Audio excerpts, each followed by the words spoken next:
Hello. Bonjour, Dakar. Hello, that's Christoph and Dakar. I'm here in, At your service. here in Dakar. We are now at the Goethe Institute in the wonderful workshop room where we're gonna work for the next 4 days. So, Dagen, how do you feel? I feel superb. Yes. Already, and like I think this is like our 11th city. Yeah. From this initiative of 15 cities, 15 dreams and 15 games, and I think we're already in love with Dakar. Yeah, and the thing is, like, it's important to see the room in the beginning, just the day before we start the workshop, because we need to check a lot of things. And of course, as we create a local-based game, we need to find out whether there is something even in this room that we can use for the workshop as well. So it's always like, giving us the option of rethinking about the place. So when you think about the place in terms of a game, what is the first thing that comes up in your mind when you think about a place? Okay, so like, are you asking me? Yes. Okay. You should have like looked this way. No, it's okay. So the first thing that comes to me, like, whenever I think of the place is like maybe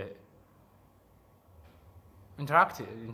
Like interaction with a particular place. Yes. So maybe the smell, the view, the sound, the taste. Like if that's the taste. Yeah. And special interaction. Usually, what I found out is when you create a game.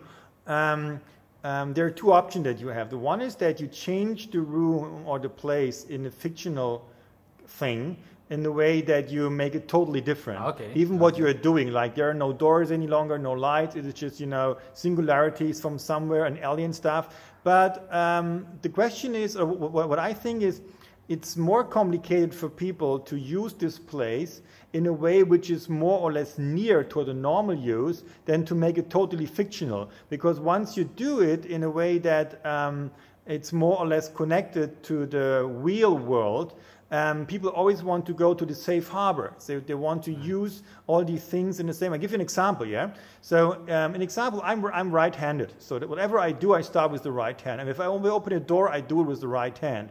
So one time I come into a room and someone tells me, you can use this room in the normal way, but you always have to use your left hand for open everything. Okay. In that moment, it's close to my normal usage, but it changes the quest or the things that I need to think about all the time. Yeah, and that's much more problematic because we have automatisms, and if you break the automatism, then it becomes a totally new experience. Exactly. So you're saying it's much better like to use imagination or not use imagination? No, use it, but the one thing is the story thing, Is it a spaceship or anything? But on the other side, it's very important that what you do as the player, the interactional process needs to be very near to what we are doing. Okay. Yeah? Okay. Because and even then, it's easier. Like you can tell the people it's not a door; it's a portal to the future. But okay, if you open it, there's a room inside, and it's like, you know what I mean? Okay, so like you're saying, like we need to be more realistic. Like when we're even like, thinking of imagination. Of the function, of the gameplay, not a story. So not a story. Yeah? The story is still a thing that is fictional in one or the other way. Yeah. But what you're doing, and because that means before you start with this, you really need to think what kind of resources for interaction does this room offer. Okay, so like we're kind of interpolating an actual location and like an actual functionality of a space. Yes. And we're kind of transcending it to a story. Yes. So it's like keeping the balance between coming up with our imagination and like really using the location or the place. Yes. Okay. Yes. That kind of makes sense. Yeah. But like doesn't that make it? For example, you take someone to a beach and you tell them like to take a picture of a beach and. Like don't you think like that somehow lacks somehow decreases the experience that you're having with a particular location? Because if I'm doing the most obvious thing in the location, that won't be interactive. That won't be fun for me. Like if you send me to a door and tell me like to open the door, yes, I know that's the most functional characteristics of a door.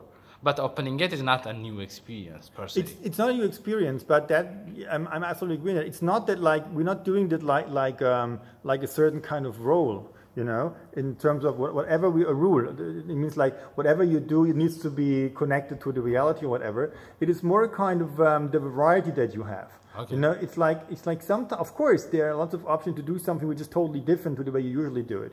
But even if you do it like this all the time, it becomes boring because you do not care about the real space. Yeah. So what I want to create is the experience that is based on the concept wherever you go, whenever you arrive on a new place, it should be that you need to concentrate and think about what I can do as the player again and again and again in a new experience. So it's not that you go to another place and you say, oh, okay, there's only this option, so you know what I mean. So, and thinking about these two ways of the one version is doing something which is just very well connected to the things you normally do with this room, like open all the doors but with the left hand. Okay. And on the other side, do something totally different, which has nothing to do with this, and maybe it just happens on a fictional way or whatever. Okay. But if you see these two lines, these two parts of it, yeah, and then you try to create all the experiences that are between these 2 points.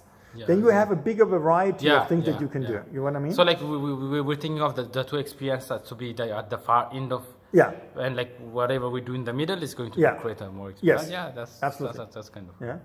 Okay, so let's... Can I push you? Like, can I push you? Hey, come on, don't do this. Okay, many thanks for Nokia creating a mobile, a smartphone that had the option of a split screen. That's cool. Yeah. See you later, alligators. Bye-bye. See you. Bye.